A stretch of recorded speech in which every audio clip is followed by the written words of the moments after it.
देखो रिकॉर्डिंग का मैसेज गया और स्क्रीन शेयर है। हाँ मैम। ठीक है। अच्छा देखो, हम लोग सेट थ्योरी पढ़ रहे थे जो कि हम लोग का कंप्लीट हो चुका है पूरा ही लगभग। बस क्वेश्चन नंबर 5 से लेके 25 तक हम लोग का बाकी है, ये कंप्लीट कर लेते हैं। ये देखो लास्ट एक्सरसाइज जो था हम लोग का, कहाँ चला गया, ये रहा।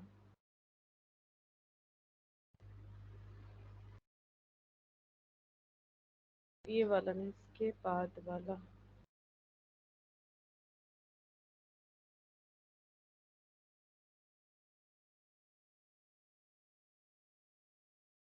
क्वेश्चन नंबर 5 से देखते, देखो क्या बोला है। The is the reciprocal of over the set of non zero real numbers. यहाँ से हमें कंप्लीट करना है, तो क्वेश्चन नंबर 5।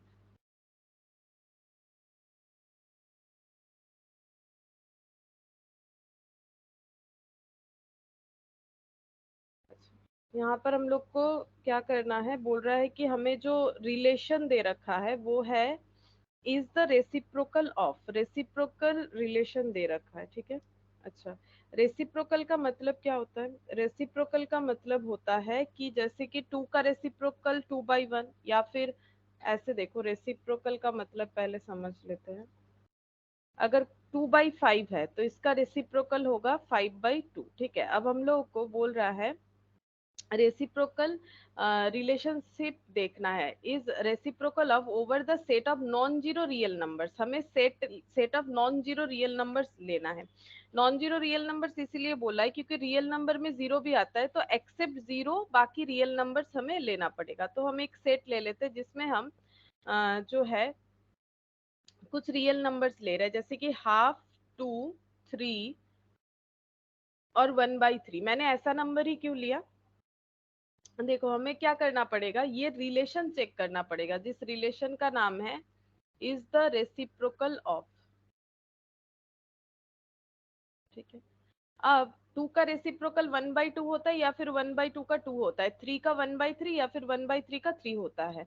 तो क्या यही नंबर लेना जरूरी नहीं? ऐसा कोई बात नहीं, तुम लोग को जो नंबर सही लगे वो लेके कर सकते हो। बस ऐसा रिलेशन लेना चाहिए जिससे रेसिप्रोकल कर सकते हैं। जैसे कि अगर 2/5 लिया तो 5/2 लो, ठीक है, तब जाके होगा। तो हम लोग को कुछ भी रियल नंबर्स लेना है जो कि जीरो के अलावा कुछ और हमें ये रिलेशन चेक करना है। तो पहले रिलेशन चेक करने के लिए हमें कार्टेशियन प्रोडक्ट में शिफ्ट होना पड़ेगा। तो पहले हम लोग कार्टेशियन प्रोडक्ट कैलकुलेट करते हैं। Half, 2, 3, 1/3, half, 2, 3, 1/3। अच्छा, अब कार्टेशियन प्रोडक्ट कैसे होगा? Half comma half, half comma half, half comma half, half comma 2। अच्छा, फिर इसके बाद half comma 3, half comma 1/3, 2 comma half, 2 comma 2, 2 comma 3, 2 comma 1/3, 3 comma half, 3 comma 2, 3 comma 3, 3 comma 1/3, 1/3 comma half, ये वाला, फिर 1/3 comma half, 1/3 comma 2, 1/3 comma 3, 1/3 comma 1/3, ठीक है। तो इतना सारा कार्टेशियन प्रोडक्ट बन गया। अब ये क्या हो गया, ये हो गया ए क्रॉस ए। अब हम लोग एक रिलेशन बनाते लाइक ऐसा, ठीक है। इसमें हम लोग लिखते हैं जैसे ये वाला रिफ्लेक्सिव चेक करेंगे, ठीक है। हमें 3 तरह का चेक करना होता है, रिफ्लेक्सिव, सिमेट्रिक और ट्रांजिटिव। और रिफ्लेक्सिव का मतलब कौन सा होता है? जब ऑल द एलिमेंट्स, ठीक है, ऑल द एलिमेंट्स, वो यहाँ पर नहीं, दूसरे वाले पीडीएफ में मैंने लिखवाया था, जितने भी हम लोगों ने एलिमेंट्स लिए हैं सबके रिफ्लेक्सिव रिलेशन होना चाहिए, मतलब सब में ए कंडीशन सेटिस्फाई होना चाहिए। जैसे कि हाफ हाफ, 2 2, 3 3, 1/3 1/3। तो हम पहले लिखते हैं हाफ हाफ, 2 2, 3 3, 1/3 1/3, ठीक है। तो पहला बात है, क्या ये रिलेशन होगा? रिलेशन होने के लिए क्या करना पड़ेगा? कोई भी नॉन जीरो दो नॉन एम्प्टी सेट का जब हम लोग कार्टेशियन प्रोडक्ट करेंगे तो उसका सबसेट ये रिलेशनल सेट होना चाहिए। क्या इस कार्टेशियन प्रोडक्ट में ये है प्रेजेंट है, चेक करते हैं। हाफ हाफ प्रेजेंट है, टू टू प्रेजेंट है, टू टू प्रेजेंट है, थ्री थ्री भी प्रेजेंट है, कहाँ गया, ये रहा, थ्री थ्री प्रेजेंट है, वन थर्ड भी प्रेजेंट है। तो चारों एलिमेंट्स जो है प्रेजेंट है, इसका मतलब ये रिलेशन है। लेकिन क्या ये रिलेशन रिफ्लेक्सिव है, वो हमें चेक करना पड़ेगा कि ये रिफ्लेक्सिव होगा कि नहीं। और हमें कंडीशन क्या दिया हुआ है रिलेशन का, इज रेसिप्रोकल ऑफ। तो हम लोग चेक करते हैं, half is reciprocal of half, नहीं ये तो नहीं होता है। Two is reciprocal of two, ये भी नहीं होता है। Three is reciprocal of three, ये भी नहीं होता है। One third is reciprocal of one third, ये भी नहीं होता है। क्यों? क्योंकि रेसिप्रोकल का मतलब क्या बताया था मैंने, न्यूमरेटर और डिनोमिनेटर जो है अपने अंदर इंटरचेंज कर जाता है। तो हाफ का रेसिप्रोकल टू होगा ना कि हाफ होगा, तो इसीलिए रिफ्लेक्सिव सेटिस्फाई नहीं करता है। अच्छा, अगर रिफ्लेक्सिव नहीं करता है तो नेक्स्ट हम लोग दूसरा सिमेट्रिक चेक करेंगे। और सिमेट्रिक का क्या होगा, अगर हाफ का जैसे ए बी है तो बी ए भी रहना चाहिए, इसे बोलते हैं सिमेट्री। तो हाफ बाई टू है तो यहाँ पर टू बाई हाफ होना चाहिए, ठीक है। तो इससे हम पहले चेक करके देखते हैं। पहला बात है रिलेशन है कि नहीं, देख लो। हाफ और टू, हाफ और टू यहाँ से यहाँ पर है कि नहीं, टू हाफ है, हाफ टू हाफ और टू भी है, ठीक है। अच्छा, अब हम लोग रिलेशन चेक करेंगे। पहला बात है ये रिलेशन है, लेकिन ये सिमेट्रिक है कि नहीं ये चेक करेंगे। तो सिमेट्रिक चेक करते हैं। अगर half is reciprocal of two, correct. Two is reciprocal of half, ये भी करेक्ट है। हाफ का रेसिप्रोकल टू होगा, टू का रेसिप्रोकल हाफ होगा, तो ये सिमेट्रिक हो गया।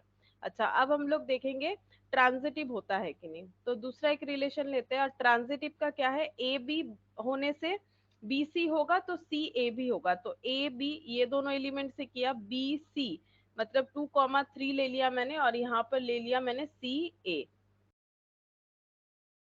ठीक है। तो ये देखो, half is the reciprocal of two, ठीक है। हाफ जो है वो टू का रेसिप्रोकल है। Two is reciprocal of three, ऐसा तो नहीं होता है। Half is reciprocal of three, ऐसा भी नहीं होता है। मतलब ये ट्रांजिट रिलेशन सेटिस्फाई नहीं हो रहा है, तो ये हो जाएगा ट्रांजिटिव है कि नहीं चेक किया हम लोगों ने, तो ट्रांजिटिव नहीं हो रहा है, ठीक है। सिर्फ पहला ये वाला कंडीशन सेटिस्फाई कर रहा है कि सिमेट्रिक। तो सिमेट्रिक का मतलब कौन सा हो जाएगा, यहाँ पर ये वाला ऑप्शन हम लोग का ए हो जाएगा, फिफ्थ का ऑप्शन ए, सिमेट्रिक, ठीक है। अच्छा, इसके बाद क्वेश्चन नंबर सिक्स। अच्छा, क्वेश्चन नंबर सिक्स में देखो, x comma y such that x belongs to y, y belongs to y, y equal to x is, ठीक है। तो पहले लिख लेते हैं, यहाँ पर रिलेशन बोला है एक्स कॉमा वाई का पेयर ऐसा होना चाहिए, सच दैट मतलब ऐसा होना चाहिए कि एक्स बिलोंग्स टू एक्स है, x belongs to x, y belongs to y, और y इक्वल टू x। अच्छा, अब देखते हैं यहाँ पर ये कैसा सेट होगा, ये हमें पूछा गया है। तो हम लोग पहले कोई भी एलिमेंट ले लेते हैं ए सेट में, one comma two comma three, ये तीन एलिमेंट ले लिया। अब ए क्रॉस ए करेंगे, one two three,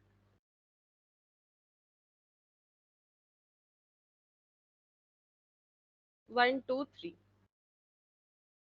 one comma one, one comma two, one comma three, two comma one, two comma two, two comma three, three comma one, three comma two, three comma three. तो ये Cartesian product बन गया। अब हम लोग इससे set बनाते हैं, रिलेशन बनाते हैं, रिलेशनल सेट। तो यहाँ पर हमें ऐसा बनाना है जहाँ y इक्वल टू एक्स होगा, ठीक है। तो हम लोग पेयर पहले रिफ्लेक्सिव चेक करने के लिए ऑल एलिमेंट्स का ए फॉर्म ले लेते हैं। तो one one two two three three, इससे चेक करेंगे अगर ये रिफ्लेक्सिव है कि नहीं, पहले ये चेक करते हैं। तो रिफ्लेक्सिव है कि नहीं कैसे चेक होगा, रिफ्लेक्सिव होने के लिए हमें ये रिलेशन सेटिस्फाई करना है कि y इक्वल टू एक्स होना चाहिए। तो y इक्वल टू एक्स हो रहा है कि नहीं, हाँ ये x है ये y है, ठीक है। तो y equal to x, y equal to x, y equal to x, हाँ सेटिस्फाई कर रहा है। अगर ये सेटिस्फाई कर रहा है तो ये रिफ्लेक्सिव रिलेशन सेटिस्फाई कर रहा है। और ऐसे कंडीशन में अगर रिफ्लेक्सिव सेटिस्फाई होता है तो यही वाला सेट हम लोग का क्या बन जाता है, हमेशा सिमेट्रिक भी होता है और ट्रांजिटिव, इसे चेक करने का जरूरत नहीं होता है, ठीक है। हम लोग लास्ट क्लास में किए थे कि अगर कोई रिलेशन रिफ्लेक्सिव होता है तो वो सिमेट्रिक भी होगा, ट्रांजिटिव भी होगा। क्यों? क्योंकि सिमेट्रिक क्यों हो रहा है? क्योंकि ए कॉमा बी रहने से बी कॉमा ए रहना चाहिए, तो 1,1 का ऑपोजिट ये ए है ये बी है, तो फिर से 1,1 ही ना आएगा, तो इसीलिए ये सिमेट्रिक है। और ट्रांजिटिव का क्या था? जब हम लोग ए बी सी, मतलब ट्रांजिटिव ऐसा था ए कॉमा बी, बी कॉमा सी होने से सी कॉमा ए होना चाहिए। जब ए और ये बी है और ये बी और यहाँ पर ये सी ऐसे अगर मान भी लेते हैं, तो क्योंकि यहाँ पर चेक नहीं कर पा रहे, सी फॉर्मेशन इस तरह से नहीं बना हुआ है ए बी बी सी, क्योंकि ये बी नहीं हो रहा है ना, ये वन नहीं हो रहा है। अगर ये बी है मान लेते हैं, तो यहाँ पर भी तो वन होना चाहिए। तो जब हम लोग चेक ही नहीं कर पाएंगे, ए बी बी सी का फॉर्मेशन सेटिस्फाई नहीं करता है, जब हम लोग चेक नहीं कर पाते तब भी हम लोग इसे ट्रांजिटिव बोलते हैं। और तीनों चीज जब सेटिस्फाई करेगा इसे हम लोग बोलेंगे इक्विवेलेंस रिलेशन। Equivalence relation. अब देखते हैं यहाँ पर ऑप्शन दे रखा होगा, ये रहा, डी का ई हो जाएगा, सॉरी डी का डी रहेगा ऑप्शन, ठीक है। 6 नंबर का ऑप्शन डी इक्विवेलेंस होगा। तो ये हो गया 6 नंबर। फिर क्वेश्चन नंबर 7, क्वेश्चन नंबर 7 में देखते हैं x comma y such that x plus y equal to 2x where x and y are positive integer. तो देखते हैं, देखो यहाँ पर x plus y equal to 2x, ठीक है। अच्छा, पहले इसको अगर थोड़ा सा अरेंज करके देखें तो ये कुछ ऐसा बन जाएगा, y equal to 2x minus x, y equal to x. मतलब यही वाला क्वेश्चन का फॉर्मेशन चेंज करके हमें दे दिया गया है और कुछ नहीं, ठीक है। तो इसका मतलब इसका आंसर भी क्या हो जाएगा? इक्विवेलेंस ही हो जाएगा, ठीक है। क्वेश्चन नंबर 6 और 7 बिल्कुल सेम है, बस इसका फॉर्मेशन ये सिंप्लीफाइड फॉर्म में दिया, ये इस तरह से दिया, इसको सिंप्लीफाई करोगे तो यही होगा। मतलब सेम यही वाला चीज परफॉर्म करना है, तो आंसर भी वही होगा, इक्विवेलेंस रिलेशन हो जाएगा। तो 7th नंबर का आंसर आ जाएगा डी। डी में ये इक्विवेलेंस यानी कि ई लिखा हुआ है, तो ऑप्शन इसका भी डी हो जाएगा। अच्छा, नेक्स्ट देखते हैं।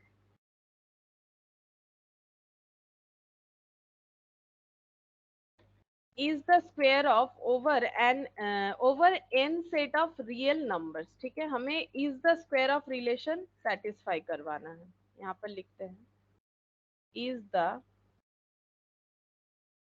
square of,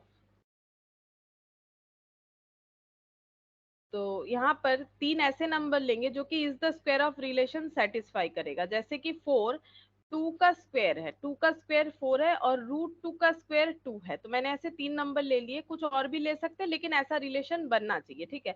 तभी हम लोग चेक कर पाएंगे। अब हम लोग लिखेंगे ए क्रॉस ए, यानी कि 4 2 √2 इंटू 4 2 √2।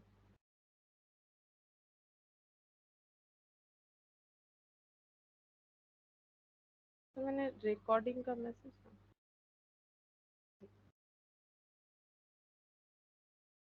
4,4 कार्टेशियन प्रोडक्ट 4,2 4,√2, फिर 2,4 2,2 2,√2, नेक्स्ट √2,4 √2,2 √2,√2। ये हम लोग का कार्टेशियन प्रोडक्ट बन गया। अब is the square of relationship हमें चेक करना पड़ेगा। तो सबसे पहले R1 एक रिलेशन बनाते हैं जहां पर हम लोग रिफ्लेक्सिव लिखते हैं पहले, तो 4 4 2 2 √2 ठीक है। अच्छा, अब क्या ये रिलेशन है? अगर रिलेशन होगा तो फिर ये सबसेट जो है इस सेट का पार्ट होगा। तो ये रहा 4 4, ये रहा 2 2, और यहाँ पर ये √2 है शायद, चेक कर लेते हैं। हाँ, √2 है। इसका मतलब ये एक रिलेशन बन रहा है क्योंकि ये एक नॉन एम्प्टी सेट का कार्टेशियन प्रोडक्ट का सबसेट है, ठीक है। अच्छा, अब क्या इस स्क्वायर ऑफ रिलेशन सेटिस्फाई होगा? 4 is square of 4, 2 is square of 2, √2 is square of √2, ऐसा नहीं होता है। 4 का स्क्वायर 16 होता है, 2 का स्क्वायर 4 होता है, √2 का स्क्वायर 2 होता है, ठीक है। तो ऐसा तो नहीं आ रहा है। इसका मतलब ये जो है ये पेयर्स हमें रिफ्लेक्सिव बता रहा है, तो रिफ्लेक्सिव रिलेशनशिप सेटिस्फाई नहीं हो रहा है। अब रिफ्लेक्सिव नहीं हुआ तो नेक्स्ट हम लोग ट्रांजिटिव चेक करेंगे। ट्रांजिटिव के लिए कोई भी दो का सॉरी सिमेट्रिक चेक करेंगे। तो जैसे कि मैंने कोई भी दो एलिमेंट्स ले लिया, 4 2 2 4, ऐसे देख लेते हैं 4 2 2 4। कुछ और भी चाहो तो देख सकते हो, ऐसा जरूरी नहीं है कि यही देखना पड़ेगा, ऐसे देख सकते हो 2√2 और फिर √2 2, ठीक है। अच्छा, अगर ये पहला बात है कि रिलेशन है कि नहीं, उसके लिए हम लोग चेक करेंगे कि ये यहाँ पर है कि नहीं। हाँ है, 4 2 2 4 भी है, 2 √2 भी है और √2 2 भी है, ठीक है। अच्छा, अब सिमेट्रिक है कि नहीं कैसे पता चलेगा, तो सिमेट्रिक होने के लिए ये रिलेशन के साथ सिमेट्रिक है कि नहीं चेक करेंगे। इज द स्क्वायर ऑफ, तो 4 इज द स्क्वायर ऑफ 2, ठीक है। 2 का स्क्वायर 4 है, 4 is the sorry 4 is the square of 2, ये तो नहीं होगा। 4 जो है ये 2 का स्क्वायर नहीं, एक मिनट, 4 इज स्क्वायर ऑफ 2। हाँ ठीक है, ये फिर भी बात ठीक है कि 4 इज स्क्वायर ऑफ 2, 2 का स्क्वायर करेंगे तो 4 मिलेगा। फिर हो रहा है 2 इज, ये वाला देखो, ये बात सही है, लेकिन 2 इज स्क्वायर ऑफ 4 ये तो नहीं होगा। 4 का स्क्वायर तो 16 होता है, मतलब सिमेट्रिक नहीं बनेगा कभी भी। ये सेटिस्फाई कर रहा है बट ये नहीं कर रहा है। सिमिलरली यहाँ पर अगर देखोगे तो 2 इज द स्क्वायर ऑफ √2, ठीक है, √2 का स्क्वायर करेंगे 2 मिलेगा, लेकिन √2 का जो 2 का स्क्वायर करेंगे तब √2 थोड़ी ना मिलेगा, 2 का स्क्वायर करने से 4 मिलेगा। तो सिमेट्रिक रिलेशन सेटिस्फाई नहीं करेगा। कोई भी एलिमेंट लेके देख लो, ठीक है, मतलब यहाँ से कोई भी पेयर्स करके देख लो, सिमेट्रिक जो है ये नहीं बनेगा। अच्छा, अब ट्रांजिटिव होगा कि नहीं वो चेक करते हैं। तो ए बी, बी सी, सी ए, ये सेटिस्फाई होना चाहिए, ठीक है, सी ए या ए सी। अब चेक करते हैं क्या ये सेटिस्फाई हो रहा है। यहाँ पर हो जाएगा 4 इज द स्क्वायर ऑफ 2, ठीक है, 2 का स्क्वायर 4, ठीक है। फिर यहाँ पर बोल रहा है 2 इज द स्क्वायर ऑफ √2, √2 का स्क्वायर करेंगे 2 आएगा, ठीक है, ये भी बात सही है। लेकिन 4 इज द स्क्वायर ऑफ √2, √2 का स्क्वायर करने से 4 थोड़ी ना आएगा, √2 का स्क्वायर करने से तो 2 आता है, ठीक है, ये बात ठीक है। तो इसका मतलब यहाँ पर ये ट्रांजिटिव भी नहीं हुआ। A b b c satisfy कर रहा है लेकिन सी ए सेटिस्फाई नहीं कर रहा है, तो ये ट्रांजिटिव भी नहीं होगा, ठीक है, ये ट्रांजिटिव भी नहीं होगा। क्योंकि a b b c format तो चेक कर पा रहे हैं, a b b c c a formation तो बन रहा है, बट जो रिलेशन है वो सेटिस्फाई नहीं कर रहा है। जैसे यहाँ तो वो रिलेशन ही नहीं बन रहा था, मतलब चेक ही नहीं कर पा रहे हैं। जब चेक कोई भी एलिमेंट को a b b c c a form में नहीं कर पाते तब ट्रांजिटिव होता है ना।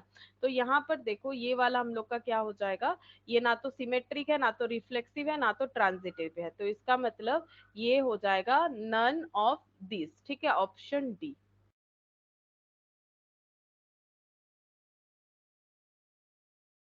नन ऑफ दिस आंसर होगा। अच्छा, फिर देखते हैं क्वेश्चन नंबर 9। यहाँ पर बोल रहा है if A has 32 element, B has 42 element and A union B has 62 element, the number of elements in A intersection B. ठीक है, चेक करते हैं, ये सेट थ्योरी का क्वेश्चन यहाँ पर दे दिया है।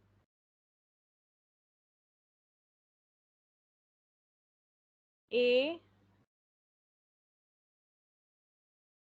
बी, अच्छा बोल रहा है ए हैज 32 एलिमेंट, ए में टोटल 32 एलिमेंट है, ए में टोटल 32 एलिमेंट्स है। अच्छा, बी हैज 42 एलिमेंट, बी के पास 42 एलिमेंट है। A union B has 62 element, A union B, अब नंबर ऑफ एलिमेंट बता रहा है, मतलब ये n of A union B है 62, एन ऑफ ए है 32, एन ऑफ बी है 42, ठीक है। और ए यूनियन बी मतलब ए प्लस बी दोनों को मिला के, और अगर ऐसे देखो दोनों मिला के कितना होता है पता है, 32 प्लस 42 अगर हम लोग टोटल करते हैं तो ये 74 होता है। बट हमें क्वेश्चन बोल रहे हैं 62 ही है, क्यों, क्योंकि जब हम लोग इंडिविजुअली देख रहे हैं तो हम लोग कॉमन एलिमेंट को यहाँ भी काउंट कर रहे हैं ए के केस में और बी के केस में भी काउंट कर रहे हैं, तो हमें कॉमन एलिमेंट को डिडक्ट कर देना चाहिए, ठीक है। अब क्वेश्चन देखो क्या पूछ रहा है, क्वेश्चन हमें ये पूछ रहा है कि the number of element in A intersection B, मतलब ये वाला पोर्शन हमें पूछ रहा है कि ए इंटरसेक्शन बी क्या होगा। तो हम लोग कैसे कैलकुलेट करेंगे, सिंपल फॉर्मूला लगा लो, A union B equal to N of A plus N of B minus N of A intersection B, 32 plus 42 minus 62। अच्छा, तो 62 equal to 74 minus N of A intersection B. N of A intersection B equal to 74 minus 62 equal to 12। तो 12 जो है वो intersection point मतलब ए, ninth का option A हो जाएगा। ठीक है, तो यहाँ पर 12 है। इसको हम लोग ड्रॉ करके भी आराम से कर सकते थे, जैसे देखो ड्रॉ किया है, इस पे भी सॉल्व कर सकते थे। कैसे? टोटल 62 है ये दोनों मिला के। ठीक है, तो इसका मतलब अगर हम लोग इसको ऐसे करना चाहे, अगर ये मेरा टोटल में 62 है, मतलब ये यहाँ 32 यहाँ 42, तो इंटरसेक्शन पॉइंट में कितना होगा? सिंपल देखो, ये पूरा मिला के हमारा 62 होना चाहिए कॉमन एलिमेंट को छोड़ के, लेकिन अगर कॉमन एलिमेंट दो दो बार काउंट कर रहे हैं उस केस में हमारा 74 निकल के आ रहा है। तो नॉर्मल सा बात है, यहाँ पर जो दो बार काउंट हो रहा है वो क्या हो रहा है? 62 और 74 का डिफरेंस। ठीक है, तो यहाँ 12 आ जाएगा। मतलब ओनली ए, अगर इस क्वेश्चन में हमें पूछे कि ओनली एन ऑफ ए कितना है, तो हम लोग कैसे कैलकुलेट करेंगे? 32 माइनस 12, तो ये हो जाएगा 20। और ओनली बी बोला नहीं है, अगर बोले तो हम लोग ऐसे करके कैलकुलेट कर सकते हैं, यहाँ पर हो जाएगा 30। ठीक है, तो इसका मतलब इसका ड्रॉ का कुछ सिस्टम जो है ऐसा होना चाहिए फिर। ठीक है, ऐसा होना चाहिए। हम लोग अगर पहले से लिखते हैं तो वो कुछ ऐसा होगा, ए में सिर्फ ए में 20 है, सिर्फ बी में 30 है, और मिडिल में 12 है, तो सब मिला के 20 प्लस 30 50, 50 प्लस 12 यहाँ पर हो जाएगा 70, 62, 62 जो कि यहाँ पर बताया है। ठीक है, तो ये इस तरह से भी कैलकुलेट कर सकते हो, बाकी फॉर्मूला से आसान है, इस तरह से किया जा सकता है।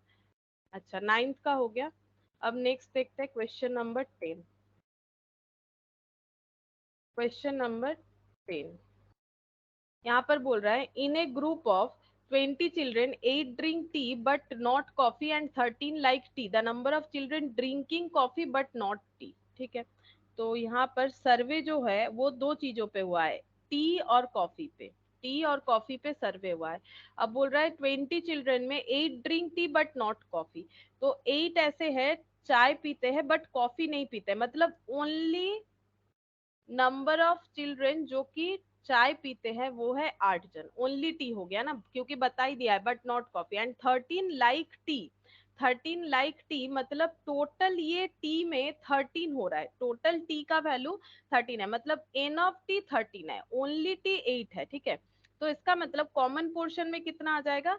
कॉमन पोर्शन में ऑब्वियसली आ जाएगा 13 माइनस 8 यानी कि 5। ठीक है, ये 5 है, ये दोनों मिला के 13 है, लेकिन ओनली टी मतलब ये वाला जो कि कॉफी के साथ इंटरसेक्ट नहीं कर रहा है, कॉमन पॉइंट नहीं है, वो हम लोग का 8 है। The number of children drinking coffee but not T, drinking coffee but not T, coffee पीते हैं बट टी नहीं पीते हैं, ऐसे कितने, मतलब only number of C calculate करके हमें देना है। ठीक है, तो N of T union C equal to N of T plus N of C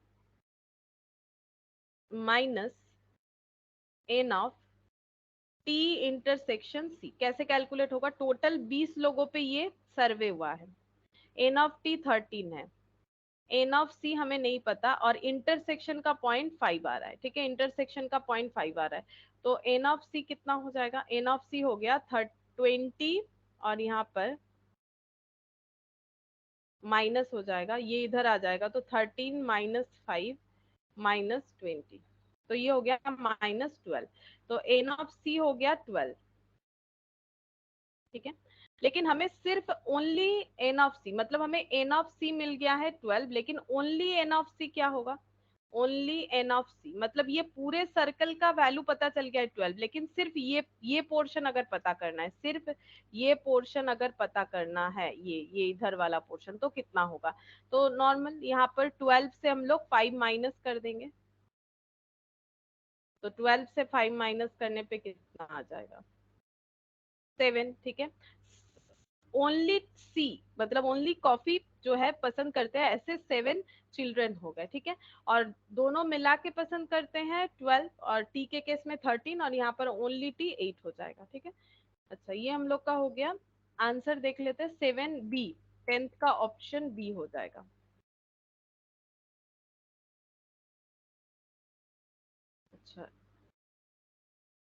11. The number of subset of the set 6, 8, 11. Check करते हैं. 6, 8, 11. नंबर ऑफ सबसेट, ये हम लोग एकदम स्टार्टिंग में सेट थ्योरी में पढ़े थे. Number of subset, number of power set, power n, और एन का मतलब होता है नंबर ऑफ एलिमेंट, यानी कि 3, यानी 8 हो जाएगा. और ये हम लोग ऑप्शन भी एक बार चेक कर लेते हैं. 8 यानी ऑप्शन सी हो गया. बाकी लिख के भी देख सकते हो अगर याद है तो. इस तरह से होता है यहाँ पर 6, 8, 11, ये सब इंडिविजुअली सबसेट है. इसके अलावा 6, 8 हो जाएगा, 6, 11 हो जाएगा, ठीक है, 8, 11 हो जाएगा. अच्छा, और यहाँ पर 6, 8, 11, जिसमें से ये हम लोग का हो जाएगा, ये सारे प्रॉपर सबसेट होंगे, ये नॉट प्रॉपर सबसेट होगा, और एक एम्प्टी सेट होगा. तो 1, 2, 3, 4, 5, 6, 7 और एक एम्प्टी सेट. ठीक है, इस पे हम लोगों ने बहुत सारा फॉर्मूला भी देखा था. तो ये हो गया हम लोग का 11th का आंसर, ऑप्शन सी हो गया. ठीक है, 11th वाला. नेक्स्ट हम लोग 12 वाला देखते हैं.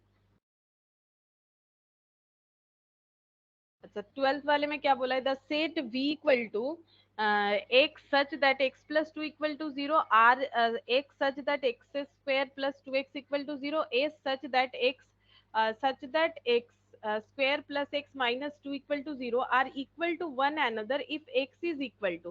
बोल रहा है ये सारे सेट एक दूसरे के साथ इक्वल हो जाएंगे. v r s, ये सारे सेट एक दूसरे के साथ इक्वल हो जाएंगे x के कौन से वैल्यू के लिए? क्योंकि सारे सेट्स में क्या है, यहाँ पर जितने भी सेट है सभी x के मतलब x इक्वेशन के साथ है. ठीक है, जैसे v सेट में x ऐसा है कि x plus two, v set का क्या है, x plus two equal to zero. r set में क्या है, x कैसे बिलोंग कर रहा है, x square plus two x equal to zero. और एस जो सेट है उसमें x कैसे है, x का square plus x minus two equal to zero. बोल रहे हैं x का ऐसा कौन सा वैल्यू होना चाहिए जो ये सारे सेट को इक्वल कर देगा. तो हम लोग x का वैल्यू चेक करते हैं. जैसे कि v सेट के लिए x plus two equal to zero, तो x equal to minus two हो जाएगा. ठीक है.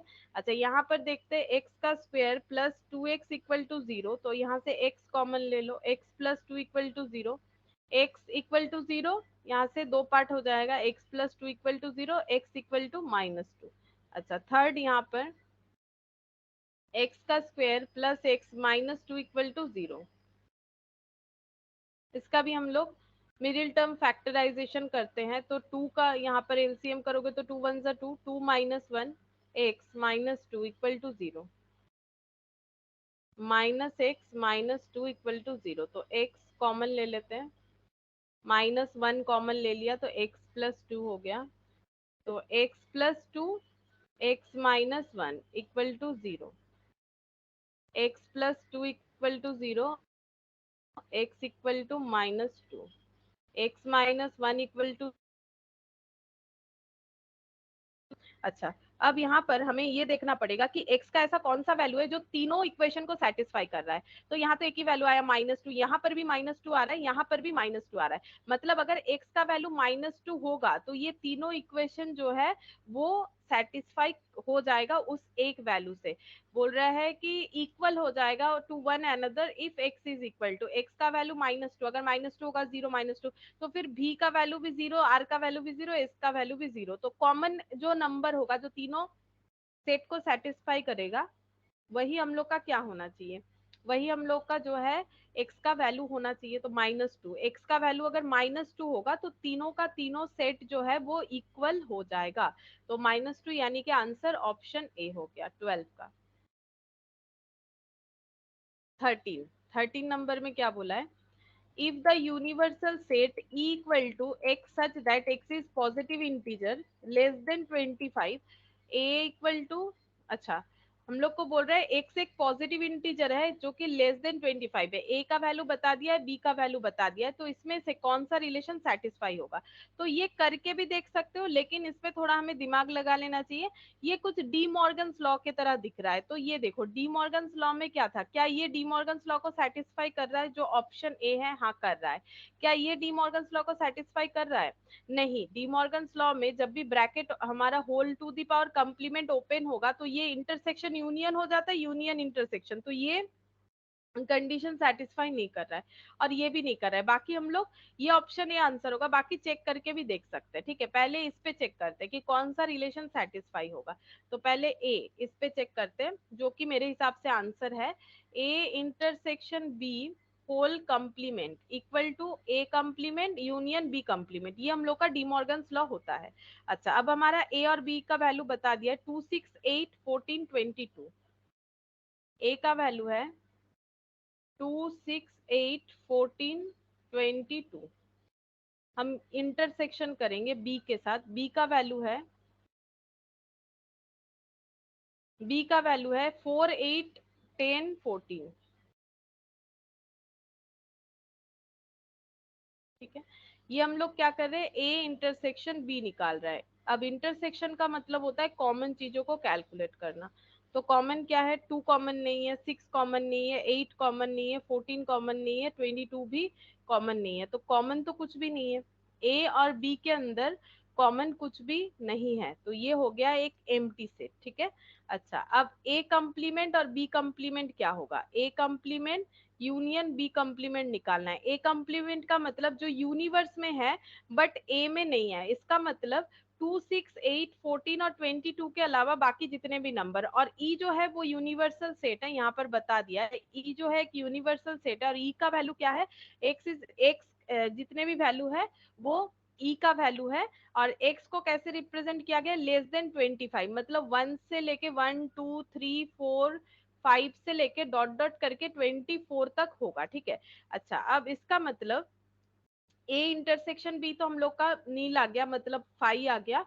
अब ए कंप्लीमेंट का मतलब क्या हो जाएगा, ए कंप्लीमेंट का मतलब 1 आ जाएगा, 2 2 नहीं आएगा, 2 है यहाँ पर, 3 आ जाएगा, 4 आएगा, 5 आएगा, 6 नहीं आएगा, यहाँ पर है 7 8 नहीं आएगा, 9 10 11 12 13 14 नहीं होगा, 15 16 17 18 19 20 21 22 नहीं होगा, 23 24। ठीक है, और इंटरसेक्शन हमें सॉरी यूनियन करना है बी कंप्लीमेंट का। ठीक है, अब बी कंप्लीमेंट में क्या क्या आ जाएगा, 4 8 10 14 के अलावा बाकी सब, 1 2 3 4 नहीं आएगा क्योंकि 4 है, 5 6 7 8 है, 9 10 नहीं आएगा, 11 12 13 14 है नहीं आएगा, 15 16 17 18 19 20 21 22 23 24। वैसे ये करके देखने का जरूरत नहीं है, डी मॉर्गन्स लॉ तो हमें पता है, आंसर ए देंगे तो हो जाएगा, हम जस्ट एक बार प्रूफ करके दिखा दे रहे हैं।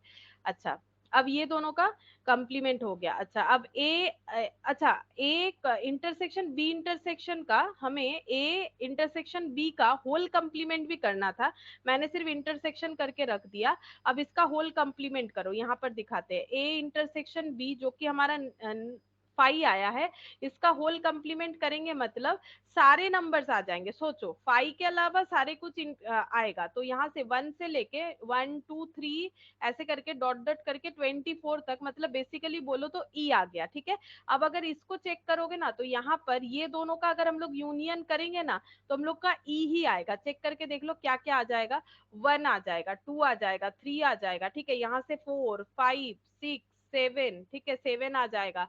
अच्छा फिर 7 के अलावा यहाँ पर अच्छा यहाँ एक कॉमन पार्ट था, सॉरी यहाँ एक कॉमन था, 8 था, 8 कॉमन होगा। ठीक है, तो 8 के अलावा यहाँ पर सब आएगा, 3 4 5 6 7 8 के बाद 9 से कंसीडर करना है, 9 10। ठीक है, तो यहाँ पर भी अगर यूनियन करेंगे ना हम लोग, ये जो मैंने अभी लिखा है इसका यूनियन करके देखोगे सारे वही एलिमेंट आ जाएंगे जो यहाँ पर है। तो इससे प्रूव होता है ये दोनों इक्वल है। वैसे भी ये डीमॉर्गन्स लॉ के लिए दिया गया है क्वेश्चन कि डीमॉर्गन्स लॉ सेटिस्फाई हो रहा है कि नहीं। अब ए इंटरसेक्शन बी का होल कंप्लीमेंट जो कि अभी अभी हम लोगों ने देखा क्या हो रहा है, अब ए इंटरसेक्शन और बी इंटरसेक्शन का कम ये जैसे यूनियन किया है वैसे अगर इसका इंटरसेक्शन करवाएंगे तो क्या आएगा, इंटरसेक्शन करवाने से कुछ भी नहीं आएगा, क्योंकि यहाँ पर देखो नहीं आएगा, क्या क्या आएगा देखो, अगर हम लोग सेकंड वाला चेक करते ए इंटरसेक्शन बी, ये करने पे कितना आएगा, ये तो यूनियन करने पे हम लोग का ई ही लौट के आएगा, मतलब ये वाला ही लौट के आएगा। और अगर ई नहीं, मतलब ई आएगा एक्सेप्ट 8, ठीक है, 8 ही तो एक नहीं हो रहा है, ए कंप्लीमेंट इंटरसेक्शन बी कंप्लीमेंट। ये अगर देखें तो इसमें हम लोग का ए इंटरसेक्शन और बी इंटरसेक्शन मैंने लिखा था। अब अगर इंटरसेक्शन करना है कंप्लीमेंट का तो कॉमन चीजों को ढूंढना पड़ेगा। तो कॉमन में 1 है, 2 है, 3 है, ये देखो 1 2 नहीं है, 1 है, 3 है, 1 3 5, ठीक है, 7 9, ठीक है, 5 7 9। तो यहाँ पर ही अगर बाकी हम लोग आगे ना भी लिखे चेक कर करके हमें पता चल रहा है ये और जो ये इक्वेशन है वो दोनों इक्वल नहीं होगा, क्योंकि ए इंटरसेक्शन बी का होल कंप्लीमेंट ये आता है, ठीक है, एक्सेप्ट 8 पूरे ई सेट आ जाएंगे, लेकिन यहाँ पर तो 2 मिसिंग है, उसके बाद 4 मिसिंग है, तो ये टैली नहीं हो रहा है। बाकी ये देखने का ऐसा जरूरत भी नहीं है, हम लोग को डी मॉर्गन्स लॉ पता है, ठीक है, तो ये डी मॉर्गन्स लॉ के तरह ही दिख रहा है, ये भी दिख रहा है, ये भी दिख रहा है, लेकिन ये गलत है जबकि ये सही है। क्यों? क्योंकि डी मॉर्गन्स लॉ में बताता है जब ब्रैकेट ओपन हो जाएगा तो ये यूनियन जो है, इंटरसेक्शन यूनियन हो जाता है, यूनियन इंटरसेक्शन हो जाता है। बाकी पुट करके देख सकते हो लेकिन काफी टाइम लगेगा। और ये ए कंप्लीमेंट और बी कंप्लीमेंट, ए कंप्लीमेंट इंटरसेक्शन बी का 5 होगा कि नहीं चेक करके देख लो। ए कंप्लीमेंट का मतलब ये वाला, ठीक है, ये पूरा ए कंप्लीमेंट लिखा था मैंने। अच्छा, अब इसके साथ क्या करना है, हमें इंटरसेक्ट करवाना है बी को। बी का मतलब हो जाएगा ये वाला, इसके साथ इसका इंटरसेक्शन मतलब कॉमन ढूंढना है, तो कॉमन में क्या आ जाएगा, 4 आ जाएगा, 4 8 कॉमन नहीं है, 10 और 14 भी नहीं आएगा, 4 और 10 आ जाएगा, ठीक है, 4 और 10 आता है ये वाले पोर्शन का। अब ये 5 बोल रहा है तो 5 तो नहीं हो रहा है, ठीक है, 5 तो नहीं हो रहा है, तो इसका मतलब ये भी गलत है। ठीक है, तो अब चेक करो या ना करो, डी मॉर्गन्स लॉ अगर पता है तो पहले ही आंसर पता चल जाएगा कि 13 का ए होगा, इतना मेहनत करने का जरूरत नहीं होगा। 14, if the set P has three element Q4 has Q4 and R2, then P into Q into R क्या होगा? P has three element, P का 3 एलिमेंट है, मतलब n ऑफ P 3 है, ठीक है, n ऑफ Q 4 है, Q का 4 एलिमेंट है, और n ऑफ R जो है वो 2 है। देखो यहाँ पर बोल रहा है कि P Q R कितने एलिमेंट कंटेन करेगा, P into Q into R, मतलब basically n of P into Q into R कितने सारे एलिमेंट कंटेन करेगा, तो 3 इंटू 4 इंटू 2, यानी कि ये हो जाएगा 24। तो ये मल्टीप्लाई करने से आता है ऐसा बात नहीं है, इसका हम लोगों ने प्रोविजंस देखा था, मतलब रूल्स भी देखा था कि मल्टीप्लीकेशन में ऐसा होता है, तभी मैंने इस तरह से किया है। हम दिखा देते हैं कहाँ पर हम लोगों ने ये वाला पॉइंट चेक किया था, ये देखो, जब हम लोग सेट थ्योरी कर रहे थे तब हम लोगों ने यहाँ पर ये देखो प्लस वाला केस भी देखा था और मल्टीप्लीकेशन वाला भी देखा था।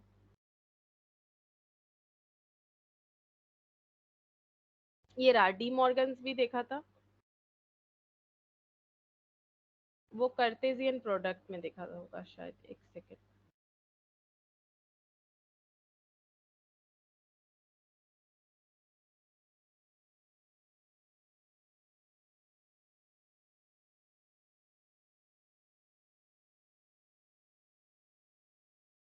ये रहा n of P equal to 3, n of Q equal to 2 होने से n of P into Q 2 into 3 6 होगा, ये हम लोगों ने प्रूव करके देखा था, तभी हम लोग लिख रहे हैं। ऐसा नहीं कि मल्टीप्लीकेशन है बोल के मल्टीप्लीकेशन लिख दो, ऐसा नहीं होता है, ठीक है। तो ये सेट थ्योरी है, ये कोई नॉर्मल मल्टीप्लीकेशन तो है नहीं कि हमें मल्टीप्लीकेशन बोला है तो हम लोग मल्टीप्लीकेशन कर देंगे। ये सेट थ्योरी हमें इसका परमिशन देता है कि मल्टीप्लाइड करने से जो आंसर आएगा वही हम लोग का एन ऑफ जो है पी क्यू आर का आंसर हो जाएगा, इसीलिए हम लोगों ने इस तरह से किया। तो ये हो गया 14। अब 15, 15 का देखते हैं इसमें क्या बोल रहा है। गिवन ए दे दिया है, बी दे दिया है, सी दे दिया है, A into B intersection C calculate करने के लिए बोला है, A into B intersection C, ठीक है, तो ए का मतलब कितना है, 2 3, बी का मतलब क्या है, बी का मतलब है 4 5 5 6,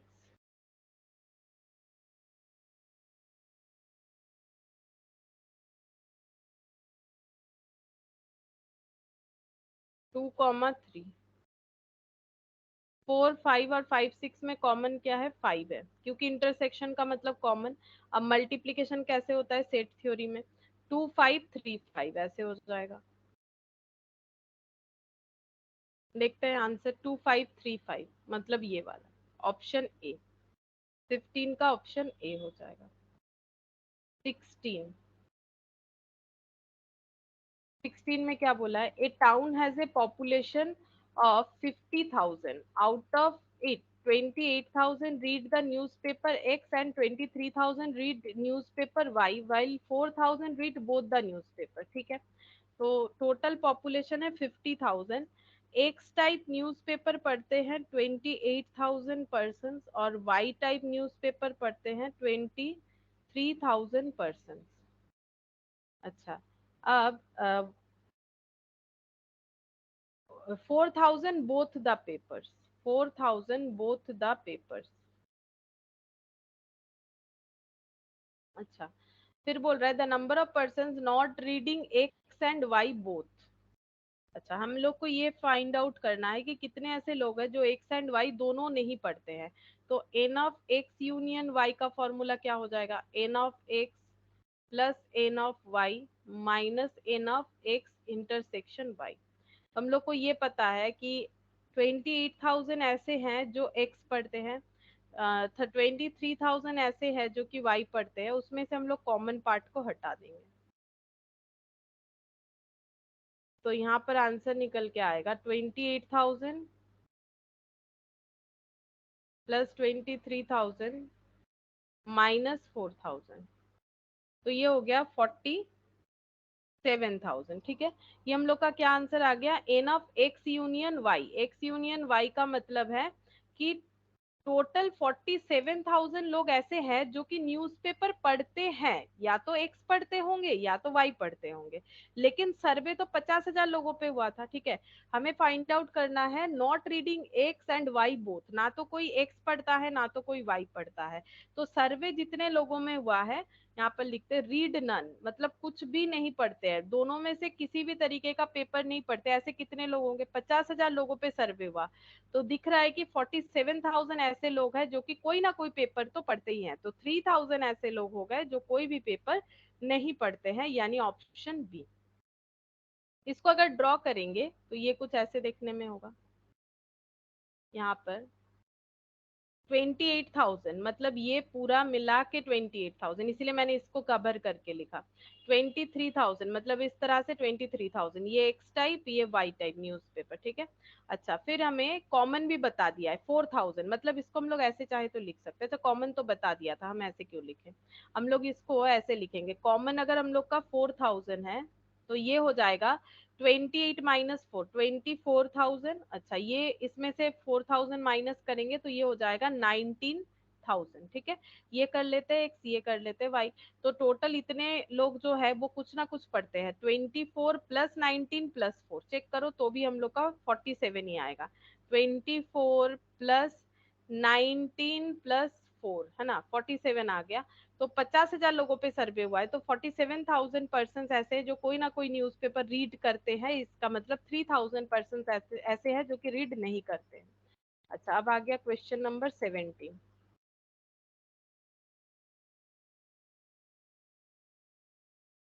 ए ए का वैल्यू इतना है, बी का वैल्यू इतना है, cardinal number of A minus B. तो N of A minus B हम लोग को कैलकुलेट करना है। ठीक है, तो ए माइनस बी पहले निकालते हैं। 12357 और बी का वैल्यू है 1361015। तो a माइनस बी, तो इधर से इधर माइनस करना है, 1 1 कॉमन हो रहा है 0। मतलब हमें क्या निकालना है? ओनली a निकालना है। a से b, a और b में जो कॉमन पोर्शन है वो हटा देना है, ओनली a लिखना है। तो 1 इसमें भी है 1 इसमें भी है, तो हटा दो। 2 दोनों में नहीं है तो 2 लिखो, 3 दोनों में है मत लिखो, 5 लिख दो, 7 लिख दो। हमें यहाँ से यहाँ चेक करना है, हमें ओनली a माइनस बी का मतलब होता है ओनली a लिखना है। ठीक है, तो ओनली ए लिख दिया। ए तो ये है, लेकिन ओनली ए का मतलब ऐसा ए का एलिमेंट जो बी में भी है वो हम लोग नहीं लिखेंगे। तो N of A minus B कितना हो गया, 1 2 3, 3 एलिमेंट है, तो 3 एलिमेंट, एन का मतलब तो नंबर ऑफ एलिमेंट, तो ऑप्शन ए हो गया। 17 का हम लोग का आंसर ऑप्शन ए हो जाएगा। अब क्वेश्चन नंबर 18 देखो, क्वेश्चन नंबर 18 में क्या बोल रहा है, which of the following diagram is the graph of a function, कौन सा डायग्राम इसमें से एक फंक्शन बन सकता है। ठीक है, तो देखो फंक्शन कौन सा बनेगा, यहाँ पर हम लोग को कैसे चेक करना पड़ेगा। फंक्शन का मतलब क्या था, अगर याद करो थोड़ा सा, फंक्शन का मतलब ये था कि फर्स्ट एलिमेंट रिपीट नहीं होना चाहिए, ठीक है, तभी जाके फंक्शन होगा। अब यहाँ पर हम इसको चेक करके दिखाते हैं। जैसे देखो ये जैसे बना हुआ है पॉइंट्स, तो यहाँ पर ये पहला पॉइंट को हम लोग, ये पहले पॉइंट को हम लोग x1 ले लेते, ये x2, ये x3, क्योंकि ये x एक्सिस में, और ये जो है ये ले लेते हैं हम लोग y1, ये वाला पॉइंट, ये हो गया y2, ये वाला पॉइंट y3 हो गया। अगर हम लोग इस पॉइंट के जो वैल्यूज है उसे पेयर फॉर्म में लिखे, तो ये पॉइंट कैसे बना है, x1 y1 से, ठीक है, x1 y1 से बन रहा है। अच्छा ये पॉइंट कैसे बना है, ये पॉइंट बन रहा है x2 y1 से, x2 और y1 से। अगर ये पॉइंट देखो तो ये कैसे बना है, ये x3 और y1 से बना है, ठीक है। अब नेक्स्ट ये पॉइंट पे चलो, तो ये कैसे बन रहा है, x1 y2, ठीक है, x1 y2। अच्छा फिर उसके बाद ये वाला पॉइंट अगर देखो तो ये कैसे बना होगा, x2 y2, x2 y2, और ये वाला पॉइंट कैसे बना होगा, x3 y2, ठीक है, x3 y2। अच्छा अब ये वाला पॉइंट अगर देखें तो x1 y3, x1 y3, तो हम लोग को पता है कि फंक्शन तभी होगा, सिर्फ और सिर्फ तब होगा जब हम लोग का फर्स्ट एलिमेंट रिपीट नहीं होगा। तो देखो x1 यहाँ पर भी है, x1 यहाँ भी है, और x1 यहाँ भी है, तो फर्स्ट एलिमेंट रिपीट हो रहा है, तो नॉट ए फंक्शन, ये फंक्शन नहीं बनेगा फिर, ठीक है। अब हम लोग क्या करेंगे, इसके बाद का चेक करते हैं, इसके बाद यहाँ पर, ठीक है। अच्छा यहाँ पर देखो, इस पे हम लोग कैसे चेक करेंगे, इसके इसके भी हम लोग पॉइंट्स जो है चेक करेंगे कैसे हो रहा है। तो यहाँ पर क्या क्या पॉइंट बना है, 1 2 3, यहाँ पर पॉइंट को जोड़ दिया, जैसे यहाँ पर ऐड नहीं किया था, यहाँ पर पॉइंट ऐसे ऐड हो जाएगा ना, ऐसे इसमें भी तो ऐड हो जाएगा।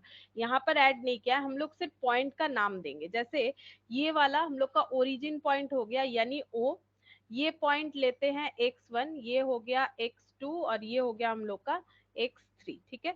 अच्छा अब ये जो पॉइंट है ये वाला, ये -x1 हो गया। अच्छा अब हम लोग का ये जो पॉइंट है ये हम लोग का y1 हो गया, और ये सभी y1 पॉइंट को लेके ही बना हुआ है। तो इसका मतलब ये पहला पॉइंट कैसे बना होगा, पहला पॉइंट जब बना है तो यहाँ पर हो गया 0, मतलब ओरिजिन वाला, और y1, 0 और y1, ठीक है। अच्छा अब ये वाला पॉइंट कैसे बना है, ये वाला पॉइंट अगर हम लोग देखें तो ये पॉइंट हम लोग का इस तरह से बन रहा है, x1 और y1। ये पॉइंट कैसे बना है, x2 y1, ठीक है, x2 y1। अच्छा अब ये वाला पॉइंट कैसे बना है, x3 y1, ठीक है, ऐसे बना है। और ये पॉइंट कैसे बना है, -x1 और y1, ठीक है, इस तरह से बना है। तो फर्स्ट एलिमेंट देखो रिपीट नहीं हो रहा है, सेकंड एलिमेंट रिपीट हो रहा है, बट फर्स्ट एलिमेंट हम लोग का रिपीट नहीं हो रहा है। ये -x1 है और ये x1 है, तो रिपीट नहीं हो रहा है, इससे कंफ्यूज नहीं होना है, ये प्लस है, ये पॉजिटिव साइड होता है, ये नेगेटिव साइड है। इसका मतलब ये फंक्शन बन रहा है, फर्स्ट एलिमेंट रिपीट नहीं हो रहा है। तो इसका मतलब आंसर जो है 18 का वो बी हो जाएगा, क्योंकि कोई एक ही ना आंसर होगा। तो ये वाला तो हमारा फंक्शन हो रहा है, तो 18 का आंसर बी हो जाएगा। लेकिन बाकी सी डी का भी हम दिखा देते क्यों नहीं होगा, मतलब बाकी दो ग्राफ का भी देख लो क्यों नहीं होगा। अगर इसका देखो तो यहाँ पर ये जो इस तरह से बना हुआ है, यहाँ एक पॉइंट दिख रहा है, यहाँ एक पॉइंट दिख रहा है, यहाँ एक पॉइंट दिख रहा है, इसके अगर पॉइंट्स को कंसिडर करोगे तो ये ओरिजिन हो गया, ये x1 हो गया, ठीक है। अब यहाँ पर जितने सारे पॉइंट से ये सर्कल बना हुआ है, ठीक है, उसमें ये देखो ये x1 जो है ऐसे यूज हुआ होगा इस पॉइंट को कवर करने के लिए, ठीक है। अच्छा जब ये वाला पॉइंट आ रहा है, यहाँ से देखो ये वाला पॉइंट, ये जब यहाँ पर कवर हो रहा है तो भी तो हमारा x1 यूज हो रहा है, ठीक है। हम ये कहना चाह रहे हैं कि यहाँ पर देखो एक पॉइंट और यहाँ पर एक पॉइंट है ना, ये पॉइंट को तो ऐड किया गया है, फिर ये यहाँ पर एक पॉइंट है, तो ये पॉइंट के लिए भी ये x1 यूज हो रहा है, ये पॉइंट के लिए भी x1 यूज हो रहा है, मतलब फिर से वही फर्स्ट कोऑर्डिनेट रिपीट कर जाएगा, इसीलिए ये हमारा फंक्शन नहीं होगा। इसमें भी सेम केस है, देखो ये पॉइंट, ठीक है, ये x1 पॉइंट अगर मान लेते, ये पॉइंट बन रहा है, इसको इसके हेल्प से यहाँ पर भी जो पॉइंट बनेगा वो भी इसके हेल्प से बनेगा, ठीक है, इस तरह से, इस तरह से। तो ये फिर से वही रिपीट हो जाएगा, ठीक है। यहाँ पर फिर x2 कर सकते हैं, लेकिन x2 का भी रिपीटेशन आ जाएगा, ये पॉइंट और ये पॉइंट, ठीक है। तो इसीलिए जब फर्स्ट कोऑर्डिनेट रिपीट कर रहा है तो फंक्शन तो होगा नहीं, इसका मतलब 18 का जो ग्राफ बी है वो हम लोग का आंसर होगा, क्योंकि उसमें फर्स्ट कोऑर्डिनेट रिपीट नहीं हो पाएगा। तो इसीलिए हम लोग का आंसर हो जाएगा ऑप्शन बी, 18 का ऑप्शन बी हो जाएगा। अच्छा, अब 19 का देखते हैं। 19 का देखो क्या बोल रहा है। 19 वाले में यहाँ पर at a certain conference of 100 people there are 29 Indian women and 23 Indian men, ठीक है। तो बोल रहा है कोई एक कॉन्फ्रेंस है जिसमें 100 लोग हैं, जहां पर 29 इंडियन वुमेन है और 23 जो है इंडियन मेन है, ठीक है। तो इसको हम ऐसे लिखते हैं, दो पार्ट में डिवाइड कर लेते हैं। इंडियन फॉरेनर, अच्छा, यहाँ पर इंडियन 23 इंडियन मेन है और 29 इंडियन वुमेन है, ठीक है, ऐसा बोला है क्वेश्चन में। अच्छा, 23 Indian men, out of this Indian people 4 are doctors, तो इसमें 4 डॉक्टर्स है, ठीक है, 4, नंबर ऑफ डॉक्टर्स कितने हैं, 4। अच्छा, और यहाँ पर बोल रहा है एंड 24 आइदर मेन और डॉक्टर, और 24 जो है या तो मेन है या तो डॉक्टर है। अच्छा, तो या तो यानी और, यानी कि यूनियन होगा, there are no foreign doctors, लेकिन फॉरेनर कोई भी डॉक्टर नहीं, मतलब ये जितने भी डॉक्टर हैं एन ऑफ डी, ये पूरे के पूरे इंडियन है। अब मेल है कि फीमेल वो हमें ढूंढने के लिए बोलेगा। देखो क्या बोल रहा है यहाँ पर, the number of women doctor attending the conference, कितनी ऐसे फीमेल पर्सन है, फीमेल डॉक्टर्स है जो कि इस कॉन्फ्रेंस को अटेंड कर रहे हैं। तो एन यहाँ पर लिखते हैं n of M union D equal to, formula क्या बनेगा, n of M plus N of D minus N of M intersection D, ठीक है। तो एम ऑफ ये वाला यूनियन डी ये हो गया, एन ऑफ एम मतलब नंबर ऑफ क्या है, ये एम का मतलब क्या है, डी का मतलब डॉक्टर है। देखो यहाँ पर मैंने जो 24 लिखा था, 4 लिखा था, वो किस कैसे लिखा था, 24 का मतलब मेन और डॉक्टर, ठीक है। तो ये हो गया मेन, ये हो गया डॉक्टर। तो यहाँ पर मेन कितने हैं, 23, और डॉक्टर कितने हैं, 4। तो यहाँ से हम लोग इंटरसेक्शन पॉइंट निकाल सकते हैं, एम इंटरसेक्शन डी। तो ये कितना हो जाएगा, 24 इधर आ जाएगा, 23, 24 minus 23 plus 4 equal to minus n M intersection D. तो इसका आंसर हो गया यहाँ पर ये माइनस होगा, ठीक है। तो ये इसका आंसर हो गया -1 - 4 मतलब -3। तो basically 3 equal to N of M intersection D, ठीक है। मतलब मेन भी है, डॉक्टर भी है, ऐसे 3 जन है, और टोटल 4 डॉक्टर है, ठीक है। तो टोटल 4 डॉक्टर है, जिसमें से ऐसे है 3 लोग हैं जो कि मेल है और डॉक्टर है। तो फीमेल डॉक्टर कितनी हो जाएंगी, तो यहाँ पर हो जाएगा डॉक्टर जो कि वुमेन है। तो टोटल तो ऐसे 4 जन है जो कि डॉक्टर है, और मेल मतलब मेन भी है या मेल जो भी बोलो, और डॉक्टर भी ऐसे 3 जन है, तो एक ऐसे डॉक्टर है जो कि फीमेल है, ठीक है। तो आंसर 1 हो जाएगा, तो 19 का आंसर सी हो गया। आसान है, ठीक है, पढ़ के बस समझना पड़ेगा।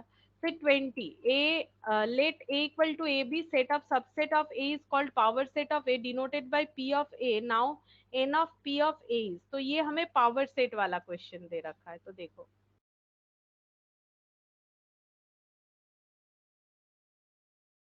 क्या बोला है, बोल रहा है कि a equal to A comma B.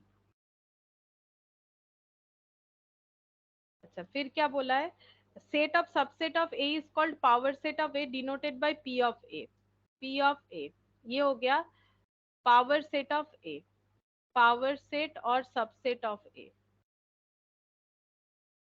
अच्छा, अब हमें क्वेश्चन में पूछा क्या है, पूछ रहा है कि N of P of A, N of P of A कितना हो जाएगा, पावर सेट या सबसेट। सबसेट तो 2 टू दी पावर 3 होता है, ठीक है, sorry 2 to the power n होता है, एन मतलब नंबर ऑफ एलिमेंट। तो कितने एलिमेंट है, 2 है, तो 2 टू दी पावर 2 मतलब 4 आंसर हो जाएगा। तो 20 का आंसर बी हो जाएगा, ऑप्शन बी, ठीक है, 20 का ऑप्शन बी हो जाएगा आंसर। अच्छा ये एक बार देख लेते हैं, ये आंसर मुझे याद नहीं है, 20 का आंसर बी। हाँ ठीक है। अच्छा फिर देखते हैं 21 क्या बोल रहा है।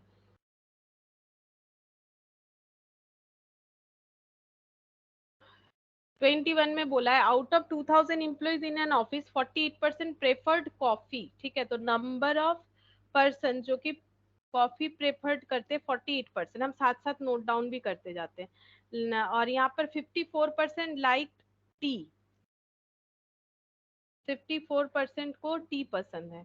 अच्छा इसके बाद 64% स्मोक करते हैं, एन ऑफ एस, 64% ऐसे हैं जो कि स्मोक करते हैं। Out of the total 28% used C and T,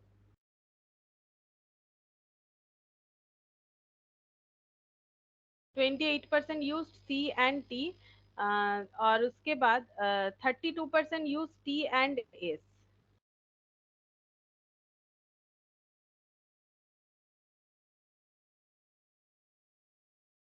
information percent preferred C and S, 30%।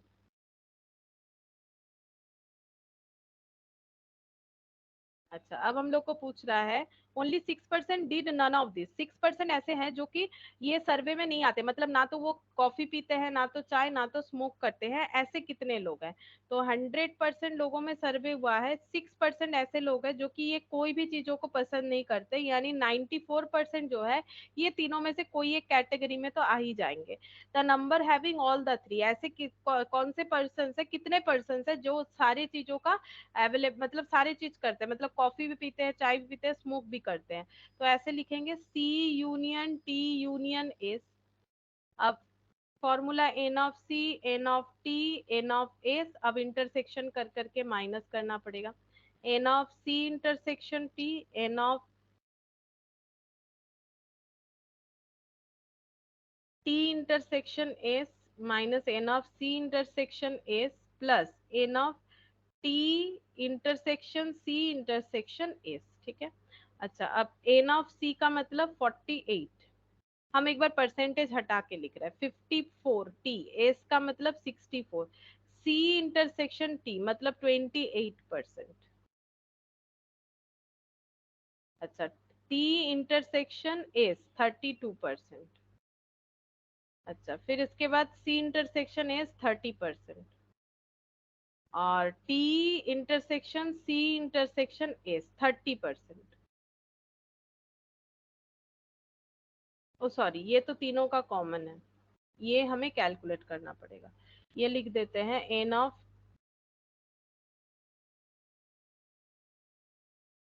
T intersection C intersection S. अच्छा और ये टोटल कितना है, 94, 94% पे सर्वे हो रहा है, ये वाला वैल्यू 94। अच्छा अब ये हम लोग ऐड कर लेते हैं इधर, 48, 54, 64 -28 -32, तो ये हो गया 106।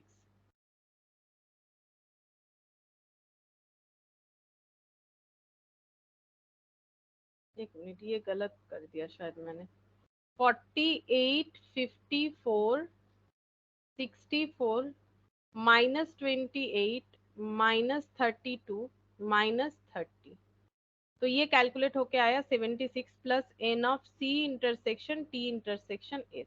अब ये इधर आ जाएगा, 94 से माइनस होने से 18 निकल के आया, 18 equal to N of C intersection T intersection S. मतलब 18% ऐसे हैं जो कि तीनों का तीनों तीनों चीज ही पसंद करते हैं। तो ये कैसे कैलकुलेट करेंगे हम लोग, 20,000 लोगों पे सर्वे हुआ है, तो 20,000, क्योंकि ये परसेंटेज में आंसर है, पूरा क्वेश्चन ही जो है परसेंटेज पे था, तो ये 18% अप्लाई करने से 360 हो जाएगा। तो ये क्या आ गया, ये 18% ऐसे है जो कि चाय, कॉफी और स्मोक तीनों चीज जो है पसंद करते हैं। तो इसका मतलब तीनों चीज पसंद करते हैं ऐसे नंबर ऑफ पर्सन, 18% का मतलब 2000 लोगों पे सर्वे हुआ है, तो 360 होगा, मतलब 21 का आंसर ए हो जाएगा। अच्छा इसके बाद 22, क्वेश्चन नंबर 22, इसमें क्या बोला है, refer to the data of question number 21, मतलब इसी के हिसाब से the number of employees having T and S but not C. ठीक है, T and S but not C. तो टी एंड एस ये कितना है, टी एंड एस है हम लोग का 32%। ठीक है। अच्छा, तो हम लोग को यहाँ से क्या लेस करके देना है, बोल रहा है कि T and S but not C, but C पसंद नहीं करते, तो मतलब कॉफी, तो ये कैसे निकलेगा, ये ऐसे निकल जाएगा 2000, टी एंड ए सी निकालने के लिए बोला है, ये कितना परसेंट हो जाएगा, ये हम लोग का हो जाएगा 32 माइनस 18%। ठीक है। मतलब ये क्या हो रहा है, देखो यहाँ पर हमें पूछा है कि टी और एस, मतलब ओनली टी एंड एस, मतलब चाय और स्मोक, कॉफी नहीं। तो चाय स्मोक कॉफी सारे चीजों को पसंद करते हैं, ऐसे कितने लोग हैं, ऐसे 18% लोग हैं। और सिर्फ दोनों पसंद करते हैं, ऐसे 32% लोग हैं। तो ओनली हमें निकालना है, जैसे हम लोग ओनली टी निकालते हैं ना, जैसे यहाँ पर देखो एन ऑफ टी लिखते हैं, लेकिन ओनली का मतलब अलग हो जाता है ना, जहाँ पर कॉमन पॉइंट को हम लोग एक्सक्लूड कर देते हैं। यहाँ पर जब हम लोग कॉमन पॉइंट को एक्सक्लूड कर देते हैं, कहाँ गया ऐसा क्वेश्चन, ये रहा, ओनली टी और एन ऑफ टी का मतलब अलग होता है। उसी तरह से यहाँ पर भी सेम कंडीशन हो रहा है। ये तीनों कॉमन पॉइंट है 18%, तो दो कॉमन पॉइंट कैसे निकालेंगे, 32 से 18 लेस कर दिया, तो 2000 इंटू 14%, तो ये हो गया 280। ऑप्शन देखते हैं कितना होगा, ऑप्शन बी। ठीक है, ये ऑप्शन बी हो गया 22। अब 23,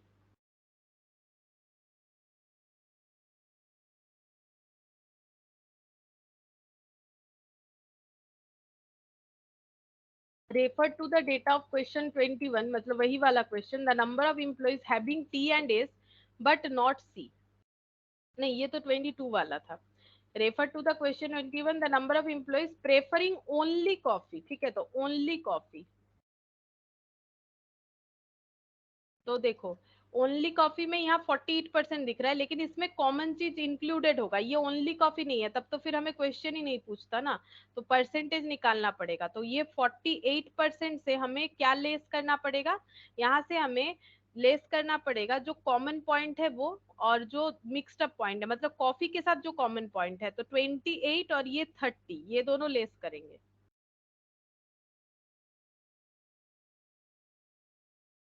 28 और 30 ये दोनों हम लोग लेस कर देंगे, 48 से 28 और 30, और यहाँ पर ऐड करेंगे जो दो बार लेस हो जा रहा है इस वजह से 18% को। ठीक है, 18% को यहाँ पर ऐड कर देंगे, तो यहाँ पर आंसर आ जाएगा, ये देखो 48 माइनस 28 माइनस 30 प्लस 18, मतलब 8%। अब नंबर ऑफ पर्सन पूछा है, तो 2000 पे 8% अप्लाई करो, 160 हो जाएगा।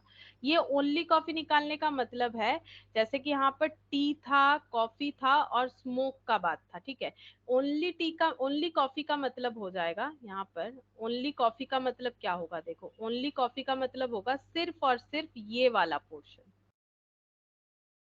ठीक है, तो इसमें से हमें क्या क्या लेस करना पड़ेगा, कॉफी और टी का कॉमन पॉइंट जो कि मैंने लेस कर दिया। कॉफी और टी का कॉमन पॉइंट देखो कौन सा है, कॉफी और टी का कॉमन पॉइंट है 28। ठीक है, तो वो मैंने लेस कर दिया। और क्या लेस करना पड़ेगा, ये देखो, और लेस करना पड़ेगा कॉफी और स्मोक का कॉमन पॉइंट, तो मैंने ये देखो कॉफी और स्मोक का कॉमन पॉइंट जो है लेस कर दिया, यानी कि 30%। अब ये लेस करने के चक्कर में ये वाला, ये जो पॉइंट है, ये देखो अच्छे से, ये वाला जो पॉइंट है ये दो बार लेस हो गया, कॉफी टी में भी लेस हुआ और स्मोक और कॉफी में भी लेस हुआ, तो इसे ऐड बैक करेंगे जो दो तीनों का कॉमन पॉइंट है जो कि है 18%। ठीक है, तो इस तरह से हो गया। अच्छा, और इसके पहले वाला क्वेश्चन भी हमें कुछ इसी तरह से ही पूछा था, इससे भी देख सकते हो, हमें टी एंड एस दिया गया था 32%, हमें पूछा गया था 22 का, क्या पूछा था 22 में पूछा था, देखो हम ये ड्रॉ से भी समझा देते हैं, T and S but not C. ठीक है, T and S but not C, T and S लेना है बट नॉट सी, मतलब हम लोगों को टी एंड एस में से ये पोर्शन हटाना है। ठीक है, ये पोर्शन हटाना है, तो ये पोर्शन मतलब हम लोगों का कॉमन पॉइंट जो है वो हट जाएगा, तो टी एंड एस 32% है और तीनों का कॉमन पॉइंट ये वाला 18%, ये हटा देंगे तो हमारा आंसर आ जाएगा, वही मैंने यहाँ पर किया है। ठीक है, ड्रॉ करके खुद से भी देख सकते हो। ये 23 हो गया, चलो 23 का आंसर 160 आया है, यानी कि ऑप्शन सी 23। 24, 24 का देखते हैं, X, F of x equal to X plus three, F of x equal to X plus three. अच्छा, फिर बोल रहा है G of x equal to X का square, G of x equal to X का स्क्वायर। फिर बोल रहा है G of X is G not F of X, actually बोल रहा है G of F of X, वो नॉट साइन दिया हुआ है, ठीक है, मतलब फंक्शन ऑफ फंक्शन कितना होगा, ठीक है। तो जी में हमें इनपुट देना है एफ ऑफ एक्स का, ठीक है। तो जी फंक्शन में एफ ऑफ एक्स, तो एक्स के जगह एफ ऑफ एक्स लिखेंगे और उसका बनाएंगे स्क्वायर, और एफ ऑफ एक्स का मतलब कितना है, x plus three, x plus three का स्क्वायर। देखते हैं ऐसा कोई आंसर है कि नहीं, हाँ है, 24 का ए हो जाएगा, इसका मतलब एक्स प्लस थ्री का स्क्वायर। चेक करते हैं 24 का ए होगा कि नहीं। हाँ 24 का ए है। अच्छा, अब 25 जो कि लास्ट क्वेश्चन है।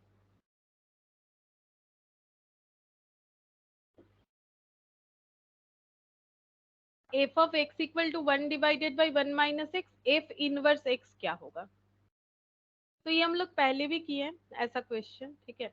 अच्छा, यहाँ पर बोल रहा है एफ इनवर्स एक्स। अब एफ इनवर्स निकालने का तरीका है, पहले हम लोग इसको वाई में असाइन कराएंगे जो भी फंक्शन रहेगा, ठीक है। उसके बाद हमें क्या करना पड़ेगा, लेफ्ट हैंड साइड में एक्स को लेके आना पड़ेगा। तो ये मैंने क्रॉस मल्टीप्लीकेशन कर दिया, y minus y x equal to one, minus y x equal to one minus y, minus common ले लो तो y x equal to y minus one हो जाएगा। Therefore x equal to y minus y one divided by y. अब x को y लिखो, y को x लिखो, यही स्टेप्स था, तो ये बन गया x minus one divided by x, मतलब ऑप्शन बी, ठीक है।